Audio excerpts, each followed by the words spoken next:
왜 나는 좋아하는 미술가들이 다 양성애자거나 K인가? 그리고 왜 그들은 다 남자인가? 에 대해서 되게 의문이 많았어서 관련해서 리서치를 조금 해봤고, 우선 첫 번째로 들었던 의문은 왜 양성의 남자 미술가들에 유독 내가 이들이 예술적 감수성과 창작 능력이 있다고 느끼는지를 주로 이제 메인으로 두고, 프로이트랑 라칸, 크리스테바라는 셋의 정신분석학적 이론이 있거든. 그래서 뭐 예를 들면 성장의 5단계 이런 것들이 있는데, 그런 것들을 토대로 이제 이들의 주장을 내가 좋아하는 예술가들에 대입을 해봤더니 어떠한 결과가 나왔다. 그래서 내가 결과적으로 이들은 왜 예술을 잘하는지에 대해서 좀 생각을 해본 거를 좀 정리한 PPT야. 프로이트에서 내가 추출할 수 있었던 거는, 프로이트는 예술을 억압된 리비도의 승화라고 봤단 말이야. 그래서 이 인간이 원초적인 욕망이 있잖아. 이 사람을 그 리비도를 되게 억압된 에너지로서 뭔가 이거를 메인으로 모든 걸 다 해석한 사람이잖아. 그래서 인간의 원초적인 욕망인 리비도가 사회적인 금기로 인해서 억압이 돼, 원래는. 근데 그 에너지가 방출이 되는 게 예술이라고 이 사람은 얘기를 했어. 그래서 예술은 곧 성욕이 사회적으로 허용된 형태로서 드러나는 어떤 최종 창작물이라는 주장을 했던 사람인데, 되게 흥미로웠던 게 프로이트는 여기서 적혀있지만 인간의 무의식이 본질적으로 양성적이라는 얘기를 했거든. 그래서 여기서 말하는 양성적인 거는 양성적인 어떤 욕구도 의미를 하긴 하지만, 양가 감정, 그러니까 어떤 대상에 대해서 맹목적인 좋음과 맹목적인 나쁨을 인정하지 않고 좋은 동시에 뭔가 불쾌하다, 이런 것들을 되게 많이 이야기를 했던 사람이야. 그리고 그게 되게 모든 인간에게 내재가 되어 있다고 주장을 했는데, 그런 양가 감정이 예술적으로 되게 중요한 원천이 된다는 주장을 했어. 그래서 양성애자는 양가 감정이나 경계적인 리비도, 그러니까 그 A라는 감정과 B라는 감정이 경계선상에 있는 사람들이라고 이 사람은 주장을 했었거든. 그래서 원래대로면은 이 사람의 정신분석학적인 그 5단계 그게 있잖아. 막 남근기 있고 항문기 있고 이런 것들을 거치면서 거기서 선택을 하게 되고, 그게 이제 잠재적으로 그냥 묻히게 된다나, 이 존재는 하지만 무의식 안에만 존재를 하게 되는데, 양성애자들은 그거에서 되게 예민하게 반응하는 사람들이기 때문에 경계에서 선택하지 못하고 그 경계에서 존재하는 사람이라고 정의를 했어. 그래서 이 감정의 갈등을 해소하려는 심리작용이 창작으로 이어진다고 주장을 했어. 그리고 그 과정을 이 사람의 말로는 승화라고 했었거든. 그래서 예술가는 자기 욕망을 타인에게도 느끼게 만드는 사람이라고 정의를 하고, 그리고 되게 재밌는 어떤 개념이 하나 나왔던 것 같은데, 에드와 멜랑콜리라는 그 책이 있어. 에드와 멜랑콜리아라고 하는 책이 있는데, 이 지점이 나 되게 흥미로웠던 게 에드랑 멜랑콜리 둘 다 이 사람의 주장은 되게 부정적인 감정이고 상실 경험에서 나와. 그러니까 내가 되게 애착을 쏟았었던 어떤 대상에서 그것이 상실이 됐을 때, 예를 들면 좋아하던 연인과 헤어질 수도 있을 거고, 엄마로부터 독립을 했을 수도 있을 거고, 그런 걸로부터 비롯이 되는 어떤 감정인 두 가지 감정인데, 이거 두 가지는 분리가 돼. 그래서 둘 다 안 좋은 감정인 건 맞는데, 에도는 내가 상실했다고 인지를 할 수 있어. 그러니까 그러니까 헤어짐은 되게 표면적인 어떤 물리적인 헤어짐일 수도 있잖아. 근데 그게 아니라 이 사람이 내 인생에서 완전히 떠나갔다라는 거를 인지를 할 수 있거나, 그리고 그게 내 인생에 큰 영향을 줄 것이다라고 인지를 할 수 있으면 애도에 가까운 거고, 그리고 그거는 보통 외부 대상에 대한 감정이기 때문에 표출을 하는 방식으로 그 감정 표출이 이루어진단 말이야. 그러니까 내 내부를 보는 것보다 그 사람을 맹목적으로 혐오할 수도 있을 거고, 아니면 그냥 슬퍼도 막 울어버리는 그런 걸 수도 있을 거고, 대신에 그렇게 함으로써 이게 해소가 되거나 회복이 되고, 그 기간은 사람마다 다르다고 했어. 근데 멜랑콜리는 조금 더 복합적인 개념인 게, 상실했다는 거를 스스로 인지하지 못할 수도 있어. 근데 이거는 대상을 본인과 동일시하기 때문에 훨씬 더 감정적으로 이렇게 격하다기보다는 잔잔하지만 오랫동안 자기를 갉아먹는 고통이라고 했어. 양성애자 예술가들에 대해서 프로이트가 어떤 말을 했냐면, 이들은 그러니까 상실 경험이 엄청나게 많은 사람들이야. 근데 동시에 그 양가 감정이 있는 사람들이어서 이거 두 개가 뭔지 자기들도 막 모르는 상태에서 애도도 너무 많이 느끼고 멜랑콜리도 너무 많이 어릴 때부터 느끼다 보니까 그게 뭔가 곱씹는 행위와도 연관이 됐기 때문에 이들의 창작물에서 그런 게 뭔가 반영이 되는 것이 아닌가 하는 주장을 했었어요. 이 사람. 그래서 사실은 이 사람은 에도보다는 멜랑콜리적으로 표현되는 경우가 많다고 양성애자들에게는 주장을 했는데, 그게 내 생각에 아까 내가 말했던 에도는 그냥 외부로서의 표현, 즉각적인 어떤 표현인 것 같고, 멜랑콜리는 말을 해야 하지만 말을 할 수 없는 상태일 수도 있잖아. 그래서 계속 곱씹다 보면은 뭔가 누적되는 뭔가가 있지 않을까 해서 이 사람도 그런 관점에서 멜랑콜리가 조금 더 양성애자들에 가깝다고 본 것 같아. 라캉은 애기들이 어릴 때 자라면서 거울 단계를 지나면서 성장을 한다고 주장을 했는데, 그 거울 단계라는 게 처음으로 이제 거울을 보면은 거울 속에 완성된 이미지를 자기라고 착각한다 라는 주장을 했는데, 난 사실 그게 무슨 말인지 잘 와닿진 않았거든. 근데 아무튼 이 거울 단계를 지나면서 어쨌든 거울은 자기를 객관화해서 보는 거잖아. 자기 생각에만 있는 게 아니라 내 모습까지 보는 거다 보니까 이때부터 인간이 계속 이상화된 타자의 시선을 내면화하려는 욕구를 가지고 그런 식으로 자아를 구성하려고 살아간다고 주장을 했어. 이건 일리가 있는 것 같아. 그래서 우리는 원래부터 아주 어릴 때부터 타인의 시선을 통해서 나라는 어떤 주체를 만들어가는 사람인데, 양성애자 예술가들은 그 거울 단계를 지났을 때부터 고정된 성역할과 이성의 규범과 다른 자기를 발견하는 거지. 원래 이 사람들의 기대값은, 타자들이 기대하는 값은 이성애일 건데 나는 이게 아닌데 해서 거기서 불일치가 생기고 괴리감이 생기는 거지. 그래서 보통 사람들이 그 거울 단계를 어릴 때 그냥 서서히 체화를 한다면, 왜냐면 일치하는 어떤 것도 있을 거고 불일치하는 어떤 것도 있을 텐데 그래도 일치하는 것들이 더 많을 거란 말이야.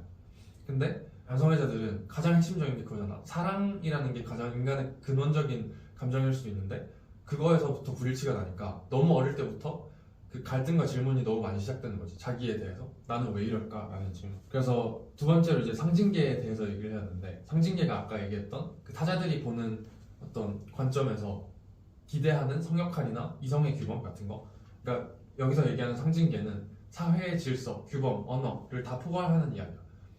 되게 일반적으로 여겨지는 뭔가 통념 같은 포지션인 것 같은데, 이 상징계는 되게 뻔한 얘기지만 우리한테 어떤 정체성을 부여하는 동시에 또 동시에 이걸 가둬버리잖아. 나는 이런 사람이야 라고 스스로 생각할 때부터 그 생각에 갇히게 되는 것처럼 되게 양가적인 어떤 특성을 가지고 있는 거지, 그 사회 규범이. 그래서 항상 인간은 언어화 될 수 없는 어떤 욕망을 가지고 있잖아. 그게 상징계로부터 비롯됐다고 이 사람은 주장을 해. 그래서 어떤 상징계 안에 존재할 때 상징계 안에 존재하지 않는 어떤 욕구들도 분명히 있는데 그것을 언어화하거나 표현하고자 하는 욕구가 누구나 있다고 주장을 하고, 그게 또 이제 이 사람의 말로는 예술을 하게 되는 되게 큰 동기 중에 하나라고 주장을 하는 것 같아요. 근데 그 일반 사람들이 가지는 어떤 내적인 욕구보다 양성애자 예술가들이 훨씬 더 많겠지. 왜냐면 아까 얘기했듯이 그거에서 어긋나 있었으니까. 그 상징계에서 애초에 언어화가 되기도 힘든 사람인데 굳이 언어화를 했는데도 뭔가 난 인정받지 못하는 존재가, 이런 생각이 되게 많이 드는 존재로서 이 사람은 여기는 것 같아. 그래서 그 결과적으로 이따가도 볼 건데, 라캉의 입장에서 그 양성애자 예술가들은 그들이 하는 작업들은 그런 담론에 대한 이야기를 떠나서 그들이 표현하는 방식에서는 상징계의 경계를 흔들거나 비트는 작업을 너무나도 자연스럽게 하게 되는 거지. 이걸 어떤 체제를 비틀어야겠다는 생각을 하고 한다기보다는 너무나도 자연스럽게 원래 난 저걸 싫어했으니까 그냥 표현했는데 저게 비틀어지는 그런 어떤 기제가 심어져 있다는 거지. 그래서 라캉이 말한 되게 유명한 문장인데, 성적 관계는 존재하지 않는다라는 말을 했었거든. 근데 그 말이 막 육체적으로 막 완벽한 관계가 존재하지 않는다 이런 뜻이 아니라 두 사람 사이에 완전한 의미의 합치는 불가능하다. 그러니까 모든 사람들이 완전하게 서로를 이해하는 것은 불가능하다는 거죠. 왜냐면 서로가 서로에게 기대하는 저 상징계가 있단 말이야. 근데 그 상징계를 내가 기대하는 순간부터 그 사람은 불편함을 분명히 느낄 거고, 그 내재된 뭔가 억눌린 욕망 같은 것들이 생기기 때문에 그게 이 문장이 가장 이 사람을 잘 지칭하는 말이라고 하더라고. 그래서 인간은 항상 어떤 결핍 상태에 있고 욕망은 타인을 통해서도 절대 완전히 충족되지 않기 때문에 예술을 하는 건데 양성애자 예술가들의 창작은 이 불가능한 관계랑 결핍의 감정, 모호한 대상을 표현하는 것이 어릴 때부터 너무 자연스러웠던 거지. 그래서 토레스의 작업이 그 사람이 개념 작가잖아. 근데 언어화됐다는 느낌이 난 너무 안 들거든. 왜냐면 개념 작가들이 가장 내가 느끼기에는 경계해야 하는 거는 이런 문장을 전달하고 끝. 이게 난 너무 싫단 말이야. 그것이 어떤 파급 효과를 내더라도 그 과정이 언어로 이루어진 거면은 혹은 언어화된 논리로 이루어진 거면은 그럼 되게 굳이 미술일 필요가 없다는 생각을 많이 했었는데 근데 그 토레스의 작업은 그렇지 않다고 느꼈는데 이 사람의 주장도 양성애자들의 작업은 명확한 의미 전달보다는 여백과 긴장, 암시로 가득 찬 것이라는 주장을 했어. 그래서 어떤 결핍인지 스스로도 인지하지 못하지만 인간이기 때문에 느끼는 어떤 되게 감각적인 것이 전달된다는 점에서는 또 한편으로는 아까 얘기했던 그 프로이트의 멜랑콜리아도 접점이 있는 거지. 크리스테반은 비슷한 주장을 했더라고. 그래서 크리스테반은 모든 주체가 죽을 때까지 과정 중인 존재로서 해석을 했는데 완성될 수가 없는 자아라는 거지. 성인이 될 수 없는 자아라는 걸 그냥 못을 박아버렸어. 근데 이 양성의 미술가들은 이 과정 중인 자아를 그 누구보다 더 잘 체감하고 어릴 때부터 체감을 해왔다는 주장을 했어.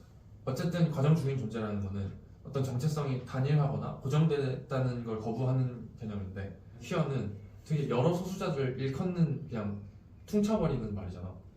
그래서 그 퉁쳐버린 거 안에서는 되게 개인적인 결핍이 다 다르겠지. 우리는 예를 들면 뭐 제도권 미술에서 배우면서의 뭔가 결핍되는 것들이 있을 거고 그거에 대한 불안이 있으면은 서로 이야기를 나눌 수 있을 테지만 그들은 서로 각자 다른 어떤 결핍들이 있는데 그것들이 똑같이 공감이 될 수가 없잖아. 누군가는 트랜스젠더일 수도 있고 누군가는 양성애자일 수도 있는데 그들이 모이는 이유는 결국에 그것이 성으로 엮이기 때문인데 그래서 서로 다른 어떤 고민들이 너무 복합적으로 많은 상태고 그런 환경에서 자란 사람들은 되게 다중적인 정체성을 가지기 쉽다는 거지. 그러니까 내가 예를 들면 만약에 내가 게이인데 내 친구가 레즈비언이야. 그러면 물론 그 둘은 너무나도 다른 어떤 성 지향성이 있지만 서로의 거에 공감을 하게 되면서 그 자아가 되게 흔들린다는 거지. 이거가 고정불변한 게 아니라 얘께 나한테 흡수가 되기도 하고 내께 쟤한테 흡수가 되기도 하고 다층적인 정체성 그리고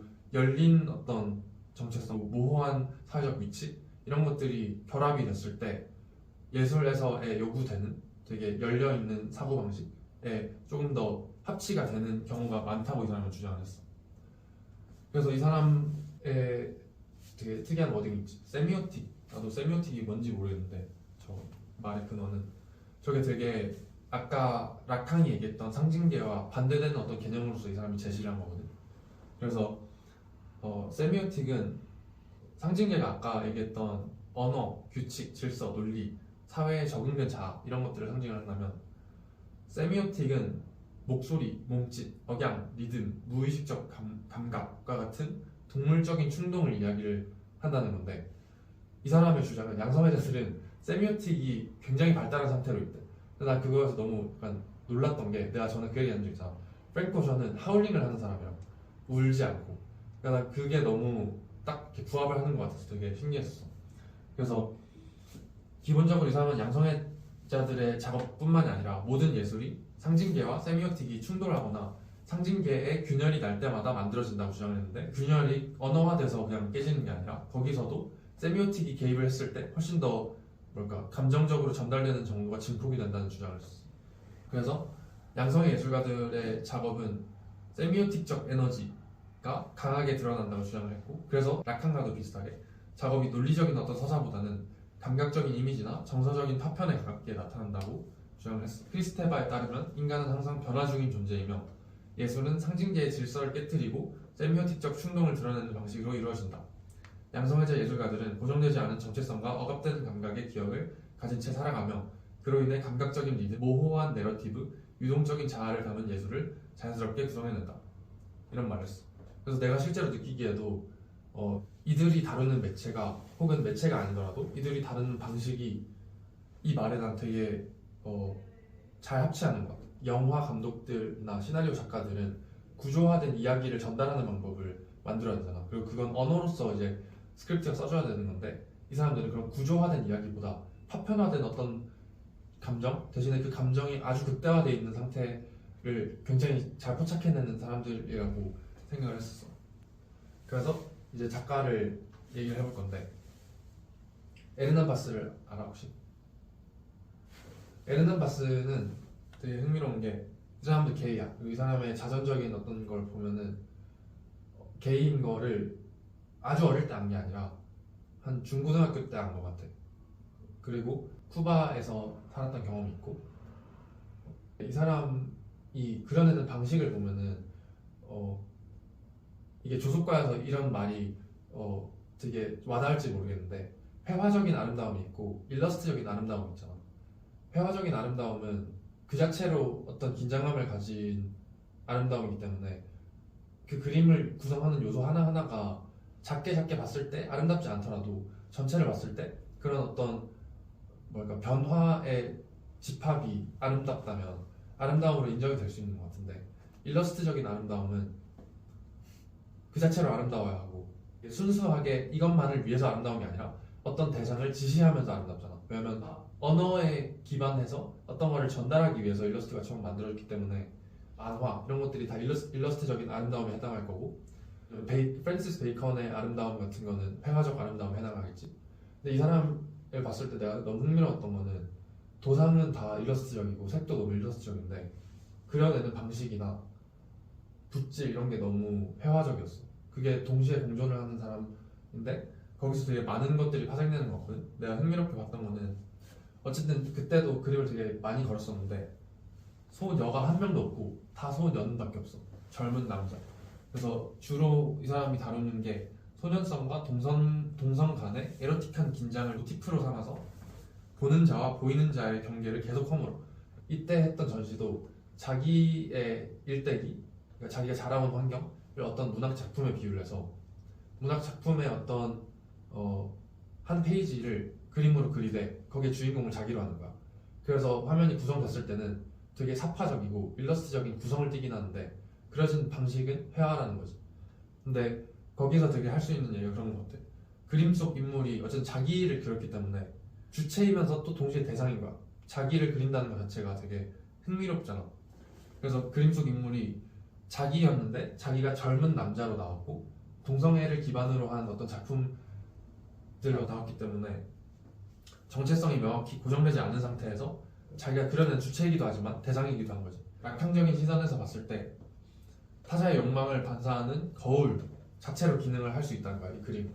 그래서 아까 우리는 거울을 보면서 나 스스로가 어떤 규범에 속해 있는지를 인지한다 했잖아.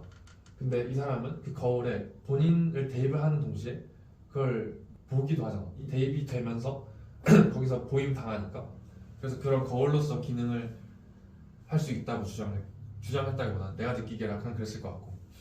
그리고 크리스테바는 문학에서 기반을 했지만 결국에는 회화의 형태로 나왔기 때문에 서사보다는 감각의 파편이나 분위기, 색채의 불안정한 조화 이런 것들로 욕망의 여백을 드러냈다 라고 주장하는 게 맞는 것 같아. 이 사람도 마찬가지고 이따 얘기할 다른 작가들도 마찬가지인데 다 자기 얘기고 다 과거야. 다 현재가 없는 경우가 되게 많더라고. 우리의 오인환 교수님 정말 대단한 분 같아. 왜냐면 그러니까 내가 이거를 조사를 하면서 느꼈던 게 오인환 교수님의 작업은 조금 더 자기의 퀴어성을 전면적으로 드러내서 그거에 대한 담론을 이끌어내려는 힘이 좀 있는 것 같아. 왜냐면 아까 내가 그랬잖아. 다른 퀴어 예술가들은 담론 자체에서 퀴어성을 다룬다기보다는 자기 얘기를 하다 보니까 내가 퀴어였기 때문에 자연스럽게 배워 나오는 거에 가까운데 물론 오인환 교수님도 자연스러운 어떤 창작 과정을 거치겠지만 사실 자기가 퀴어임을 드러내는 게 굉장히 어려운 일이잖아. 그리고 심지어 이분은 한국 작가시고 활동을 하신 게 꽤 오래 전부터 하셨으니까 그때부터 자기의 자아 정체성, 성 정체성이나 지향성을 밝힌 상태로 작업을 했어서 되게 그 점이 다른 것 같은데 세 개 다 내가 좋아하는 작업들을 골라온 거거든. 이 작업은 태극기 휘날리며라는 작업인데 이게 너무 아까 얘기했던 그 라칸과 뭐 크리스테바의 말이 너무 정확하게 일치하는 게 태극기가 상징계잖아. 그거를 계속 흔들고 하는 영상을 다 분해를 해서 제시를 한 거거든. 되게 창작하는 기제는 단순한데 그걸 통해서 엄청 많은 이야기를 하려고 하신 것 같더라고. 그래서 이게 하나만 있는 게 아니라 비슷한 어떤 창작 프로세스로 만들어진 게 애국가 같은 거 있잖아. 그거를 가사 같은 거를 다 막 파편화시켜. 원래는 애국가가 되게 정렬된 상태로 우리가 부를 때도 정렬된 상태로 불러야 하는 어떤 건데 그거를 영상 작업으로 하신 거였었는데 막 엄청 큰 스크린에다가 가사를 막 무작위적으로 순서도 없이 막 레이저로 이렇게 막 반사시켜. 그런 것도 결국에 상징계를 계속 허물려는 시도 같고, 내가 느꼈던 거는 양성애자 미술가들은 되게 개인주의적인 성향이 강하고 그 개인주의적인 성향이 정말 극단이야. 그 개인주의 극단. 그래서 프랭크 오션이 잠적하는 것도 그렇고 에르난 바스는 물론 활동을 하는 탑티어 작가이기 때문에 계속 내비쳐야 하겠지만 이 사람도 반추하는 행위에 대해서 근본적으로 애정이 있는 것 같고 그래서 자꾸 혼자 있는 걸 좋아하는 것 같은데 이분은 그러면서 활동도 하시는 것도 너무 신기하고 그걸 전면으로 내세우면서 뭔가를 하려는 것도 신기하다. 그리고 저번에 얘기했던 나의 빨래방 사루비아, 그러니까 이거 이렇게 전시장 안에 이런 공간을 만들어서 그 관객이 오면은 빨래를 해줘. 근데 되게 웃기잖아. 그러니까 여기서 걸었던 팻말도 내가 알기로는 대신 빨아드립니다 였어. 되게 중의적인 의미잖아. 그 웃기기도 하고. 그래서 이걸 빨 때 동안은 어떤 세탁물이든 상관이 없는데 세탁물 가져가는 게 아니라 가서 벗어야 돼. 어디까지 벗을지도 몰라. 그거는 자유야. 그래서 그 퍼포먼스가 진행될 동안은 안에 아무도 못 들어가고 오직 단 둘이서 얘기를 해야 되는 뭔가 어떤 이야기들을 이끌어내려는 시도를 했던 것 같아. 그래서 이 크리스테바의 세미오틱 충족이라는 이론에서도 그렇듯이 여기서도 비언어적 신호와 감각이 상징계를 교란하는 방식으로 재구성이 되고 그리고 말해지지 않는 정체성의 잔재를 시각화하며 예술로 멜랑콜리를 승화한다고 할 수 있지. 이거예요. 그 메일 게이지라는 개념에 대해서 내가 저번에 잠깐 언급했었잖아. 그 메일 게이지의 불편함을 누구보다 잘 인지하고 있는 사람 같아. 남성 중심적인 시각에서 만들어졌기 때문에 가부장적인 어떤 것과 가부장적인 어떤 것이 함께 맞닿아 있을 때 그게 너무 우세한 힘을 가지고 우리에게 다가와서 막 우리를 때리는 것 같은 느낌을 주는 거를 일부러 의도하시고 계속 이런 작업을 하신 것 같거든. 그래서 되게 개념적이죠. 토레스 이제 너무 유명하고 말을 하지 않아도 될 정도로 좋은 작가지. 근데 나는 그것도 되게 신기한 것 같아. 이들의 미감. 난 토레스가 되게 옛날부터 토레스가 음악을 했다면 프랭크 오션이 느꼈다는 생각을 되게 많이 했어. 이들의 미감은 되게 절제돼 있는데 절제되고 정제돼 있는데 그게 너가 안 나와서 하는 게 아니라 너무 많아서 계속 가지치기 하고 가지치기 하고 하다 보니까 마지막으로 나온 약간 최후의 한 방울 같은 느낌이 난 되게 많이 들었거든. 굉장히 미니멀 할 때가 많고 정말 필요한 거 빼면은 다 지우는데 그래서 오히려 거기서 감동이 많이 오는 것 같아. 이걸 느끼기 위해서는 이거 안을 우리가 예민하게 반응하면서 봐야 되는 것 같아서 여기서는 프로이트의 관점에서는 이게 멜랑콜리일까 애도일까가 되게 애매했는데 굳이 뭐 구분 안 해도 멜랑콜리적인 사고에서 출발했지만 결국에는 애도는 보내주는 거잖아. 보내주는 걸로 끝났기 때문에 애도가 조금 더 맞지 않을까 하는 생각이 있었고 제일 적합한 말이 그런 것 같아. 나 이 사람에 대해서 생각을 해보면은 난 개인적으로 개념 미술을 좋아했거든. 근데 어느 순간부터 그 락항의 이론처럼 그 상징계에 내가 갇혀있다는 느낌이 너무 많이 드는 거야. 그러면서 자연스럽게 이걸 어떻게 타파해 줄 수 있지 하는 생각을 했었는데 그런 게 예를 들면 감정적으로 뭔가 흔들어주는 것들 혹은 감각적으로 왜냐면 이 사람도 맛을 쓰거나 뭐 소리를 쓰는 사람도 있고 향을 쓰는 사람도 있잖아. 그런 게 개입이 됐을 때 우리는 객관적인 사고나 어떤 전달 체계에서 조금 더 벗어나는 경험을 한다고 생각했었거든. 내가 느끼기에 개념 미술가들은 보통은 말하는 방식으로 전달한다에 가깝다면 이 사람은 말을 없이 그러니까 말 없이 말하는 방식에 가깝다라는 느낌이 되게 많이 들었던 것 같아. 그리고 프랭크 오션도 되게 비슷하지 결국에 자기 이야기를 끝까지 다 말하지 않는 방식. 그런데가 결국에는 너무나 파편화되어 있는 어떤 기억을 계속 끊임없이 반추하는 거에서 오는 감동에 가깝기 때문에 다 비슷한 계열이라고 생각하는 것 것 같아. 그리고 아까 얘기했던 어떤 그 세미오틱적 리듬, 이 사람이 본능적으로 가지고 있는 것, 인간이기 때문에 어쩔 수 없이 공감할 수밖에 없는 것을 계속 긁어내는 것도 이 사람이 그런 거에 되게 예민하게 반응하기 때문에 그런 게 아닌가 하는 생각을 했었고, 나는 이 리서치를 하기 전에 적은 거거든. 이건 전에 얘기했던 것 같긴 한데, 양성애자 예술가들이 메일 게이지를 전제하지 않는 시선을 지닌다. 이게 이들은 아까 거울 이론, 그리고 베르난바스의 그림에서 나왔듯이 원래대로면은 전체 미술사의 흐름에서, 특히 평면 회화에서는 그리는 주체가 남성, 혹은 그리지 않더라도 보는 주체가 남성, 보임 당하는 주체가 여성이었던 그림들이 너무 많아.